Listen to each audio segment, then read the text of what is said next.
Ô, Rafael, e aí, você falou principalmente de consumo das famílias, também a questão dos serviços, e a gente percebe, pelo menos nas conversas com os economistas, né, até mesmo o próprio presidente do Banco Central tem falado, desde a época do Roberto Campos Neto, que é mais difícil de chegar à política monetária nesses dois pontos, né, nesses dois segmentos. E aí, com uma política monetária restritiva, até ficando mais alta por mais tempo, qual que é a percepção em relação a isso? Né? Vai conseguir frear esse segmento da economia, esse juro mais elevado por mais tempo? Vai conseguir também segurar a inflação nesse segmento por mais tempo? Ou o Banco Central, vendo essa desaceleração, vendo as perspectivas, ou pelo menos as expectativas de inflação já convergirem para perto, né, de dentro da meta, já começa a ter uma percepção de que pode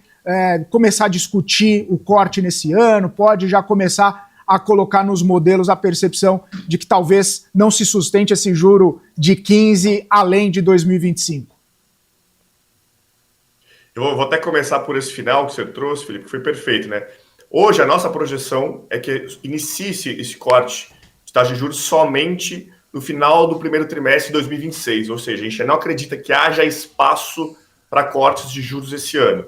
E esse dado de PIB, ele corroborou um pouco esse cenário de que o consumo ainda continua forte, o setor de serviços continua ainda resiliente, e quando a gente olha para a inflação hoje, você tem ali uma desaceleração de alguns itens ligados à alimentação, preços livres, mas o segmento de serviços, a inflação de serviços continua ainda bastante elevada. Né? Até interessante notar, a gente foi olhar recentemente como é que estava a inflação de serviços ali há 12, 13 anos atrás, quando a taxa de desemprego estava nesse mesmo patamar. A taxa de desemprego estava rodando ali próximo de 8%.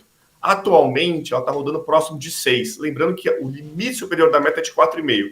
Ou seja, eu tenho que 1/3, né, dessa inflação do IPCA, que compõe o IPCA, que seria a inflação de serviços, está rodando muito acima da meta, e como você bem trouxe, a inflação dos serviços é muito mais difícil de você combater, porque você depende de uma desaceleração da economia, porque os preços não sejam tão reajustados, né?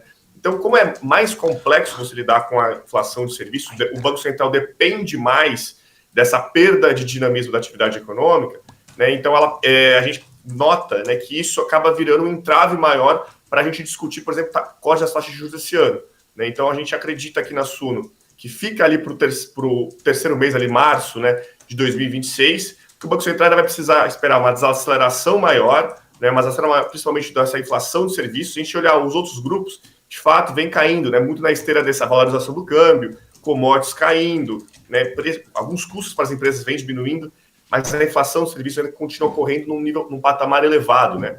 E como a gente ainda acredita que o consumo das famílias vai ser um vetor importante, porque o mercado de trabalho deve continuar aquecido, né? A gente deve continuar vendo a taxa de desemprego em mínimas históricas, isso acaba beneficiando muito consumo e renda. Então, isso acaba fazendo com que as famílias continuem consumindo, principalmente, serviços, e dificulta uma desinflação mais rápida, né? Uma desinflação maior da inflação de serviços. Então, por isso que a gente está com esse cenário de que esse ano ainda vai ser muito difícil você trazer essa discussão de corte de juros, mas para o ano que vem me parece que há já uma janela, assim, da esteira da desaceleração da economia e um consumo que deve perdendo força, né? Deve arrefecendo, até porque a gente tem notado o endividamento das famílias bastante alto e a confiança das famílias também se estabilizando em patamares mais baixos.